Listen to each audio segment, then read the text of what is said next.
Bonsoir. J'apprécie sincèrement d'avoir eu l'occasion de vous présenter notre projet sur la pratique de la statistique sur MATLAB.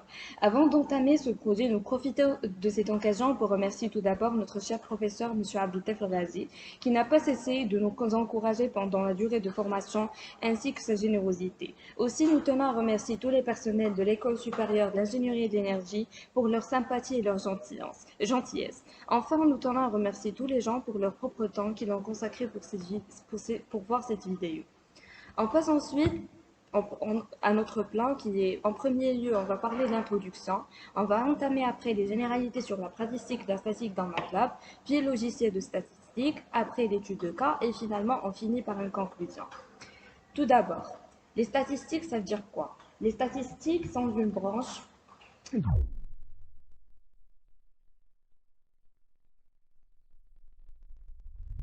thématique qui a pour but d'étudier des phénomènes mettant en jeu un grand nombre d'éléments. Afin d'analyser ce grand nombre de données, on utilise les graphiques ou les diagrammes qui permettent d'apprécier d'un seul coup d'œil l'ensemble de ces données. On a également recours à quelques valeurs qui résument la situation, la moyenne, la médiane, l'étendue, etc.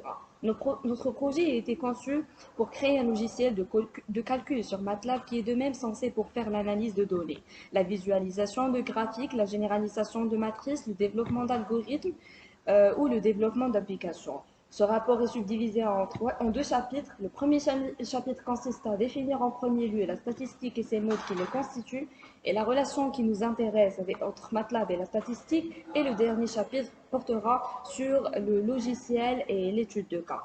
Donc voilà, à ce moment-ci, j'aimerais donner la parole à mon collègue de vous continuer leur. En ce qui concerne cette partie qui est de généralité sur la pratique de la statistique dans MATLAB, son plan est le suivant. En premier lieu, on va définir la statistique et en deuxième lieu, on va voir le logiciel MATLAB. Puis, on va voir les concepts et le vocabulaire de base. Et après, on va identifier les fonctions de la toolbox statistique et on va finaliser par une exécution des lois de la statistique dans le logiciel MATLAB. Commençons par une définition de la statistique qui est, comme son nom l'indique, se propose de décrire les données, de les classer et de les présenter sous des formes claires et compréhensibles. Pour le logiciel MATLAB, qui est un logiciel de calcul numérique commercialisé par la société MathWorks 1, il a été initialement développé à la fin des années 70 par Cleve Mollard, professeur de mathématiques à l'Université du Nouveau-Mexique, puis à Stanford, pour permettre aux étudiants de travailler à partir d'un outil de programmation de haut niveau et sans apprendre le programmation en Fortran ou le programme C. On passe maintenant vers la partie des concepts et vocabulaire de base. Le concept de base de la statistique se compose de trois fonctions, population, l'échantillon et variable. Pour la statistique qui se compose de trois types, statistique de tendance centrale et la statistique de variabilité ou de dispersion et dispersion d'une variable. Pour la statistique de tendance centrale, on a la moyenne d'échantillons qui mesure tendance centrale la plus connue et ne s'applique qu'aux variables quantitatives et on va décrire la méthode pour calculer la moyenne d'une variable quantitative selon que les données sont en vrac, groupées par des valeurs ou groupées par classe.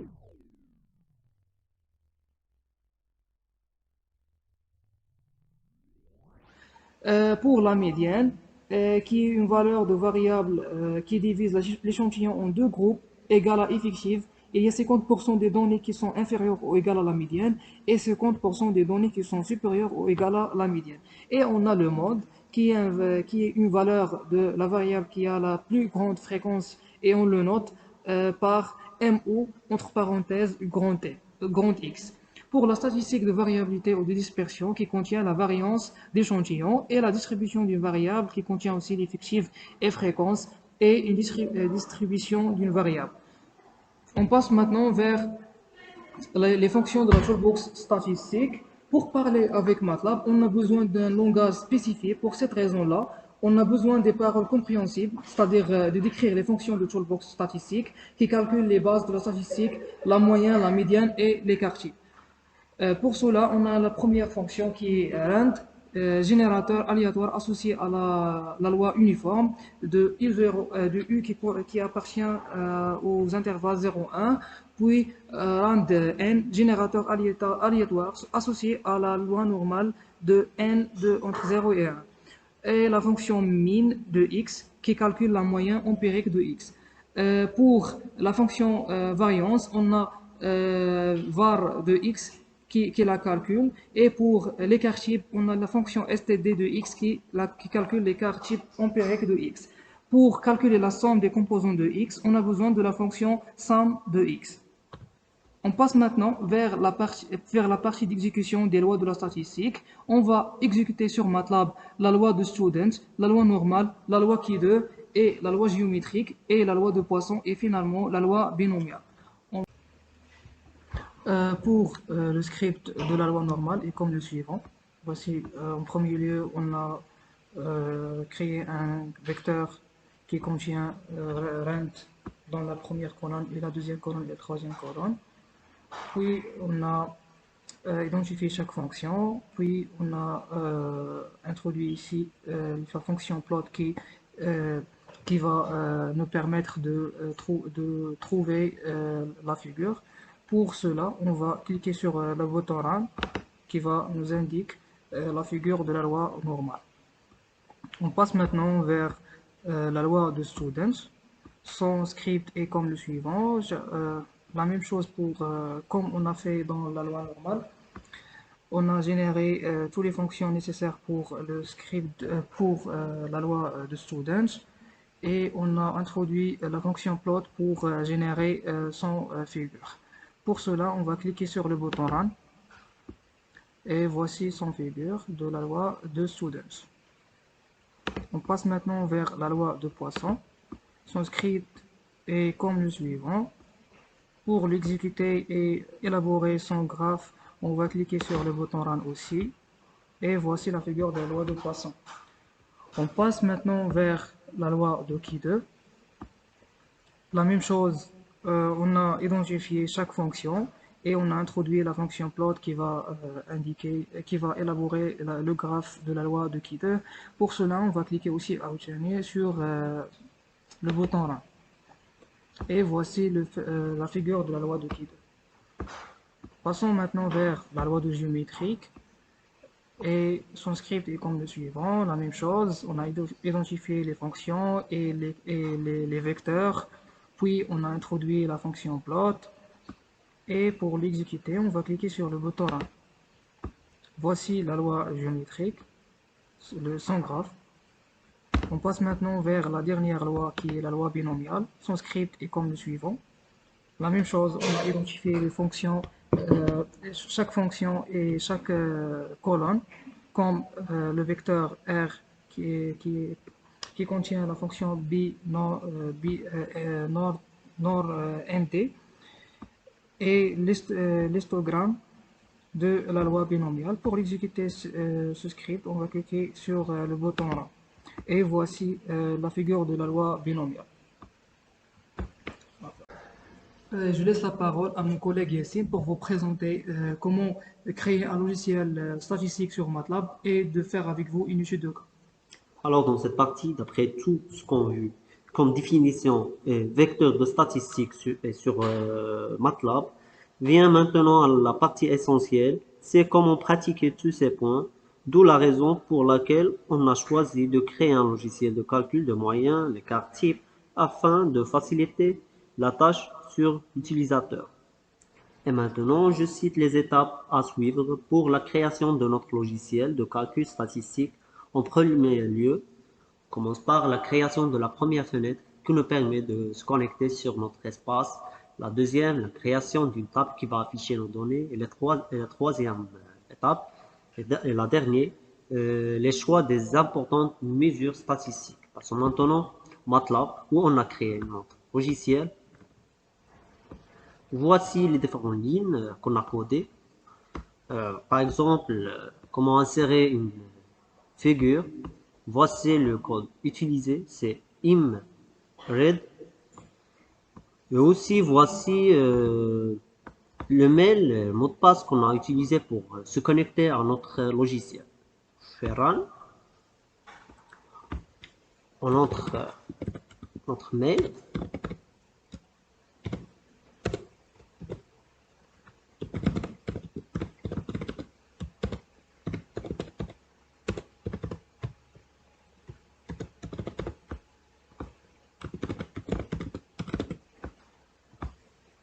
Alors, ici, une erreur a affiché.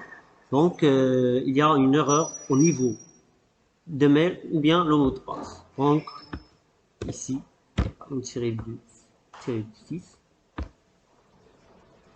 Et voilà, un message connexion est affiché. Passons maintenant à la deuxième fenêtre.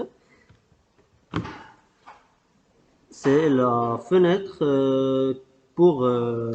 qui facilite à l'utilisateur d'afficher les données désirées. La première bouton Import permet d'importer les fichiers Excel où se trouvent les données qu'on va étudier. La deuxième, Extract, permet de choisir la colonne qu'on veut. Et la troisième, c'est Aller à statistique, permet d'aller à la dernière fenêtre qui traite des études statistiques. Et le dernier bouton, c'est Reset, permet d'effacer le tableau. Alors, on importe une fichier Excel qu'on a déjà préparé. Ouvrir. Voici, comme vous voyez ici, il y a 4 colonnes. Alors, on va choisir le premier. C'est l'étude de notre cas. Ce sont des données des notes de promo ici pour les promos 2019 et 2020 et 2021 et 2020. Alors, on extrait la première colonne qui concerne la promo ici 2019. Extract. Alors, un message affiché, félicitations, la variable a été bien extraite. Donc, on clique sur Aller à statistique où on fait nos mesures ou bien nos calculs statistiques. Alors, on commence par la note maximum. Voilà, le maximum est 17,23. Par exemple, on veut la note minimum, c'est 10,32. Voici le moyen, c'est 13,6000, etc. Passons maintenant à la médiane et la variance. Et voici les quartiers. Si on veut aller à les données pour choisir une autre colonne, par exemple l'année 2020, on fait la même chose, import. Voici notre fichier. On sélectionne le deuxième colonne. Extract. Félicitations. Aller statistique. On choisit les mesures qu'on veut faire. Par exemple, moyen, variance, maximum, par exemple, minimum. Et voici médiane et le vent. On fait la même chose et ensuite, si on veut, on fait une comparaison entre ces notes, plutôt entre les promos ici, les 4 promos ici. Et alors, voici le script de la dernière fenêtre statistique. Commençons par déclarer chaque fonction que vous voyez sur le script. Pour calcul de moyens, on utilise la fonction min, y. Et pour la variance, on utilise var de y, par exemple. Pour le quart de type, on utilise std et le mode, c'est mode. Et pour le maximum, on utilise le max. Minimum, min, le médian, c'est le médian. Et ensuite, on exécute notre code, cran. Et voilà notre fenêtre qu'on a déjà fait. Maintenant, je vous laisse avec ma collègue Myriam, qui va faire avec vous un récapitulatif de tout ce qu'on a vu dans ce projet. D'après tout ce qu'on a vu jusqu'à maintenant, on peut dire qu'on est arrivé jusqu'à la fin. Donc, en guise de conclusion, la statistique, c'est l'ensemble des techniques ayant pour objet de décrire numériquement, graphiquement les populations. Quoi que ce soit, population ou individu, variable ou données, les données sont les objets de la statistique. Son but est d'extraire des informations pertinentes d'une liste de nombres difficiles à interpréter par une simple lecture. Deux grandes familles de méthodes sont utilisées selon les circonstances. Lorsqu'on dispose de listes de chiffres, une étude statistique simple permet de résumer et d'exprimer les tendances qu'une lecture, même approfondie, ne peut fournir. Dans ce projet, on a pu travailler sur MATLAB afin de créer un logiciel qui calcule la moyenne, l'écart, la variance et le mode pour un échantillon donné. Donc, donc tout ce qu'on a vu jusqu'à maintenant, tout ce projet était réalisé par un trinôme, Ghennaoui Wassim, El Yassine et moi, Mariam Husseini. Donc, merci, chers auditeurs, pour votre écoute, pour votre attention et j'espère que ce projet sera à la hauteur. Merci.